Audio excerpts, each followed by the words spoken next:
اب میں آپ کو ایک حدیث سنانے چلا ہوں جس میں ایک عجیب نقشہ سامنے آتا ہے کہ یہ مہدی جب ظاہر ہوں گے تو کس طور سے ظاہر ہوں گے، ان کے ظہور کی کیفیت کیا ہوگی، کیف یظہر۔ یہ روایت ہے حضرت ام سلمہ سے رضی اللہ تعالی عنہا، حضور کی زوجہ محترمہ ہیں، فرماتی ہیں ام سلمہ عن النبی صلی اللہ علیہ وسلم قال یکون اختلاف عند موت خلیفۃ۔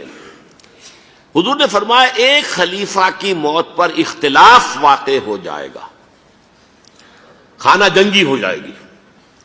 فَيَخْرُجُ رَجُلٌ مِّنْ أَهْلِ الْمَدِينَةِ حَارِبًا إِلَىٰ مَكَّةَ، پھر مدینے کے لوگوں میں سے ایک شخص نکلے گا، بھاگے گا اور جا کر پناہ لے گا اور چھپ جائے گا مکے میں۔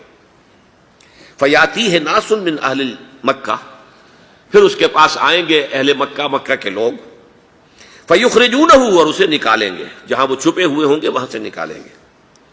وَهُوَ كَارِهٌ، اور وہ بالکل اس کو پسند نہیں کر رہے ہوں گے، نہ وہ خواہش مند ہوں گے کہ ان کے ہاتھ پر بیعت کی جائے، نہ وہ یہ چاہیں گے کہ وہ میدان میں آئیں اور ان کو جو ہے اپنا لیڈر مانا جائے۔ وَهُوَ كَارِهٌ فَيُبَايِعُونَهُ بَيْنَ الرُّكْنِ وَالْمَقَامِ، لیکن لوگ جو ہے پھر اصرار کے ساتھ ان کے ہاتھ پر بیعت کریں گے رکن اور مقام کے درمیان۔ رکن وہ کونا ہے خانہ کعبہ کا جس میں حجر اسود لگا ہوا ہے، اور مقام ابراہیم جو ہے، ان دونوں کے مابین جو یہ علاقہ ہے یہاں پر وہ بیعت ہوگی۔ وَيُبْعَثُ إِلَيْهِ بَعْثٌ مِّنَ الشَّامِ، ان کے خلاف ایک لشکر بھیجا جائے گا شام سے۔ نہیں کہا جا سکتا کہ باسی حکومت اس وقت کی جو ہے اس کی طرف سے کوئی مسئلہ اس طرح کا اٹھ کھڑا ہو، اس لیے کہ ابھی تو بہرحال باسی حکومت وہاں ہے۔ فَيُخْسَفُ بِهِمْ بِالْبَيْضَاءِ بَيْنَ مَكَّةَ وَالْمَدِينَةِ، لیکن اللہ تعالیٰ اس لشکر کو مکے اور مدینے کے درمیان وادی بیضاء میں دھسا دے گا، زمین کے اندر پورے کے پورے لشکر کو۔ فَإِذَا رَأَى النَّاسُ ذَلِكَ، جب لوگ یہ دیکھیں گے کہ اتنی بڑی نشانی ظاہر ہو گئی، أَتَاهُ أَبْدَالُ الشَّامِ وَعَصَائِبٌ من العراق فَيُبَايِعُونَهُ، اب شام سے سارے کے سارے جو اولیاء اللہ ہیں وہ بھی آئیں گے، اور عراق سے جوق در جوق لوگ آئیں گے اور ان سے بیعت کریں گے۔ وَيَعْمَلُ فِي النَّاسِ بِسُنَّةِ نَبِيِّهِمْ، پھر وہ عمل کریں گے لوگوں کے مابین، حکومت کریں گے اپنے نبی کی سنت کے مطابق۔ وَيُلْقِي الْإِسْلَامُ بِجَرَانِهِ، اور اسلام اپنی گردن زمین پر ٹکا دے گا۔ وَالْأَرْضِ فِي الْأَرْضِ، زمین میں۔ فَيَلْبَسُ 7 سنین، پھر وہ 7 برس تک حکمران رہیں گے۔ ثم یتوفا، پھر ان کا انتقال ہوگا۔